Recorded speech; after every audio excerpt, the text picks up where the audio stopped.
So how's everybody doing today? It's Thursday, August 1st. Today's Allie's 13th birthday. Right? Yeah, 13th. She's 13 years old today. So happy birthday, Allie. Right now it's 4 o'clock in the afternoon. It's 98 degrees with no wind, and heat index is like 104, 105, something like that. Wes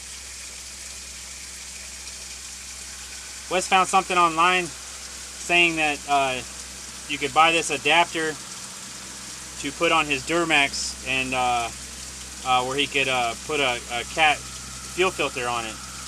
And I kept asking him where he saw it, where he found it, if he found it on YouTube or what. He just kept saying online every time I asked him. So I'm not sure where he heard it, but we tried it and it didn't work.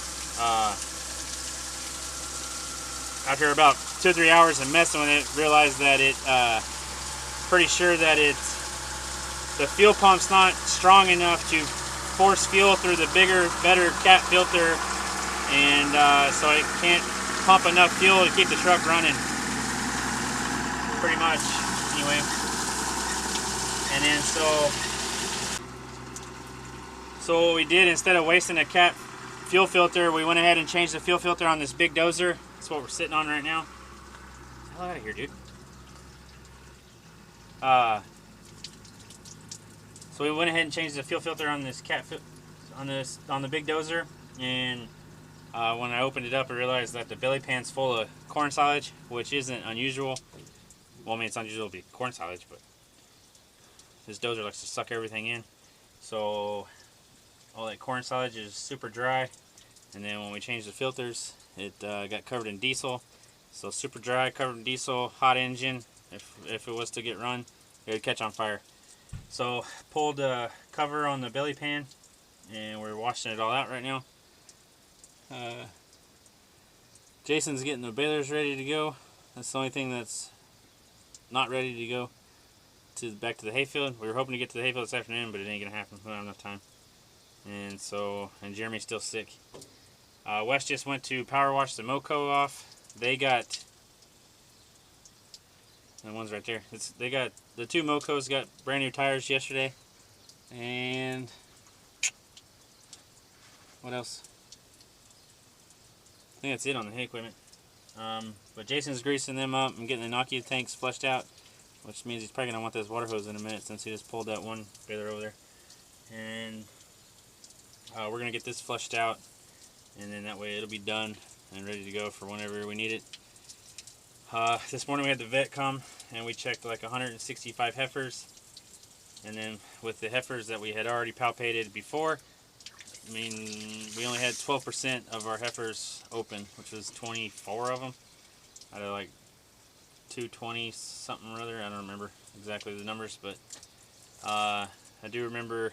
I haven't put them on the computer, so I might be off one or two. But we're supposed to have like 638 head calve this calving season, which is awesome. Ow.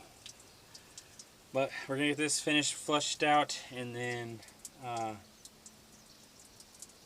guess get everything ready to go to the hayfield tomorrow.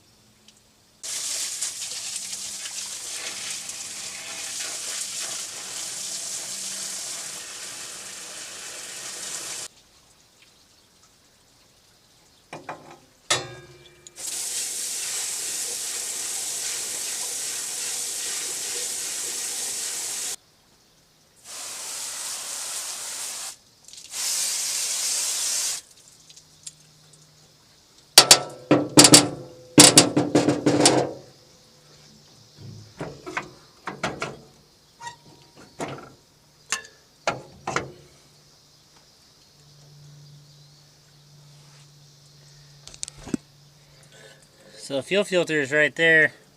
You take this side cover off, which is laying right there. Take that off to get to the fuel filter. And then, I took the cover off to drain the oil to be able to drain out the belly pan. But we still have to change the oil in this because we haven't changed it in a year. it's coming up a year, I think, and so just gonna leave that off, and might as well just leave those side covers off too until we get to change the oil. Just put the bolts somewhere where we don't lose them. I'm gonna go ahead and pull it back forward so it's out of the way. And Jason, he just took off to the barn, but he was waiting on the hose for a little bit, so let's pull it over here for him when he gets back. I gotta run over to the barn real quick, and then we'll see what we gotta do after that. But let's get this dozer out of the way.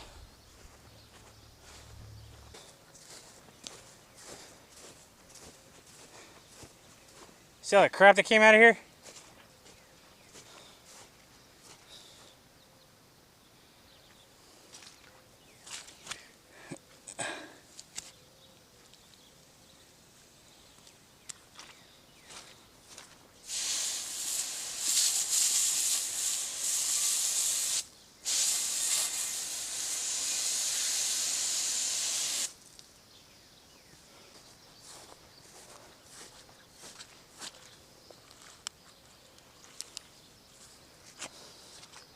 Bunch of sticks, bunch of dirt, whatever else.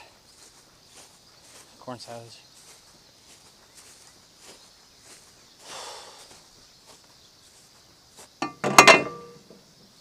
That is the billy pan cover, so we'll just leave it off until we change the oil.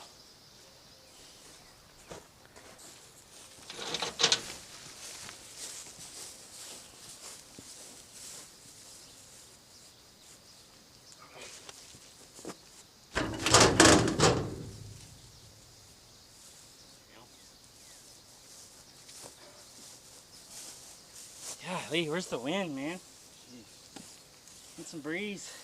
Supposed to stay like this for a Couple days, something like that. man. It's like smoldering. We're supposed to get a cold front Sunday. Is that right? No, it'll cool down to 94. Oh yeah, Saturday. Every time I stand up or raise up, I like see stars and stuff. So yeah, like you said, it's supposed to 88 on Saturday, 86 on Sunday, and 92, 95, 97 by Wednesday. Yeah, it's just supposed to cool down for a day or two, and then 97, 97. you're right up to 98, 99. Yes. Which is, that's just saying, when they have it 98, 99, they just don't want to say it's going to be 100, but it is going to be 100. Yeah. Well,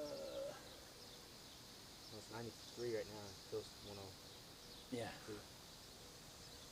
Well, the clouds. Oh, it's cloudy out. Clouds blocking the sun right now, but jeez, it don't matter. There ain't no wind.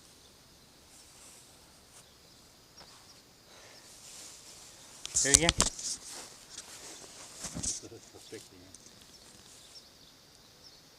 Yeah, there ain't no wind. The grass is all getting burnt up.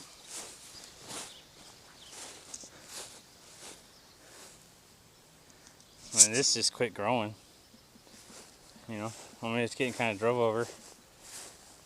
Yeah, whatever.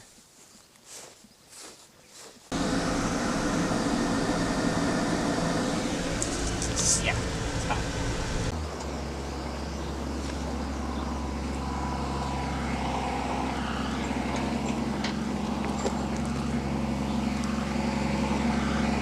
Wes just got done power washing the mower. Well, this ain't gonna be much of a video. You know, did the dozer. It's parked there now. That's all the crap that came out of it. But you know, we've just been doing little odds and ends here and there, getting stuff ready, and I had to go put a scraper together. You know, a little handheld 36-inch scraper, brand new out of the box. Put that together, and then the guy dropped off 2 barrels of teat dip that we're gonna try out to see if we can get our smack cell count down a little bit. And got them rolled in the barn and put a barrel pump in them, and they were already milking. They're about halfway through group 1, so I told them to switch. They're going to use the dip that we were using just for post dip, and then use this new dip for pre dip, and see if that can lower our smack cell count a little bit. But on these Mocos, this one is the older one. I can't can't remember if this one's a year older. I think it's a year older. But this tire here was just about bald and was probably about to blow out. And then so went ahead and made the decision. Well, we first looked at just getting one tire, but made the decision to get 4 new tires for both Mocos. And then we put the 2 good tires on that spray rig because it had crappy tires on it. So these are Alliance 14 ply tires, and they were $145 a piece. I actually kind of got ripped off because that one over there is like 12 ply, but this one and the 2 on that one over there are 14 ply. And then Jason's finishing up getting the balers ready. So Wes just pulled in here, and then so we'll be ready to go to the hayfield tomorrow for sure, without a doubt. We got to go tomorrow.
Leave that one there.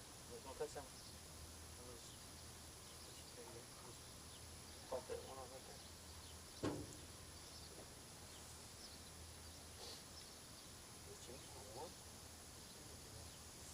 Didn't we just like put new ones on both of them?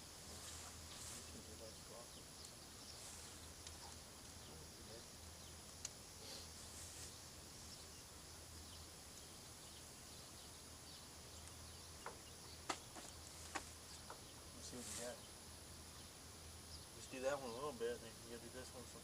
Oh, not this one. The other one. Do this one a little bit. That's enough probably. And then go back and do this one all the way, and then you come. Go ahead and one more turn on that one.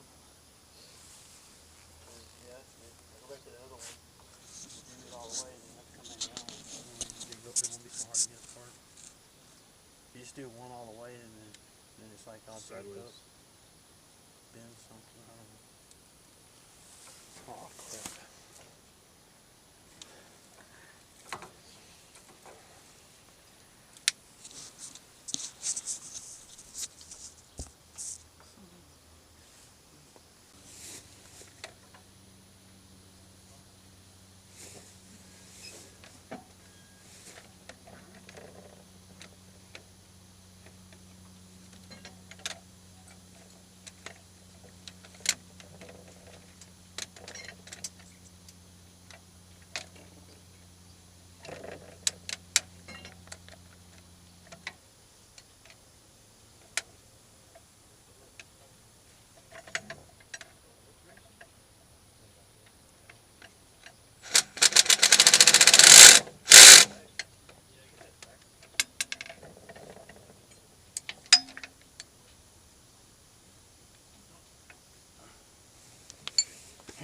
How's it fixed?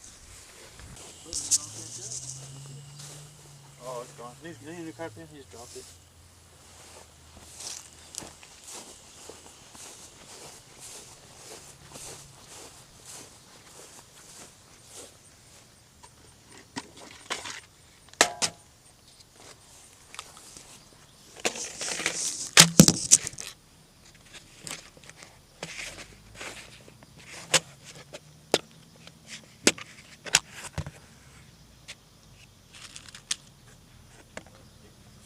Is this too small?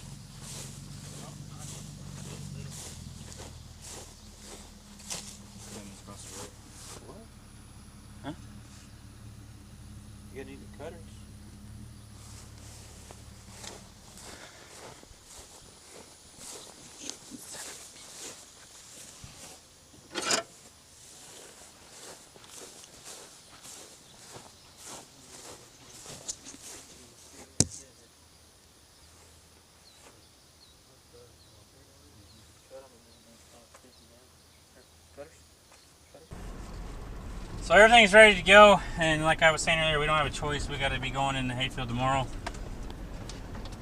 So the newer Freightliner, it could possibly be ready tomorrow. They did the injectors, and then there wasn't much change in the idle, and then I was kind of thinking at the beginning that it had to be the computer the way it was acting, and that's what it ended up being, is the computer. So I guess it's just lucky guess, but so hopefully we can get it back tomorrow, and then we can run both trucks, and then we can knock out a bunch of hay, because we need to get it done and get it done now. And so I put all those heifers in the computer. It's going to give us about 635 head to calve, maybe a couple more than that, through the calving season. And then so if we stay on a 20% cull rate, at the end of February we'll be milking 677 head. So yeah, we'll just see how it goes and what we end up doing. I think I'm maybe culling a little harder this year. Might be the better idea, but we'll see. So we finished off the whole breeding season with like a 56% conception rate and 80% of the herd pregnant. And then the bulls did most of the work on the heifers. Probably, so I'm guessing somewhere around 85% is what the bulls got. If you remember in previous videos back in, say, February, we just didn't have time to try to AI the heifers, so we sent them to the bulls, and the bulls took care of them, because only 12% of the heifers are open out of the, I think it was 212 heifers, and then so I think there's 188 of them pregnant, something like that. It comes out to be about 12%. So all that went really good, and considering all the mud and all that we had to deal with, everybody bred really well. So yeah, calving season's right around the corner. So with that being said, thanks for watching. Don't forget to comment, rate, and subscribe, and we'll see you on the next one.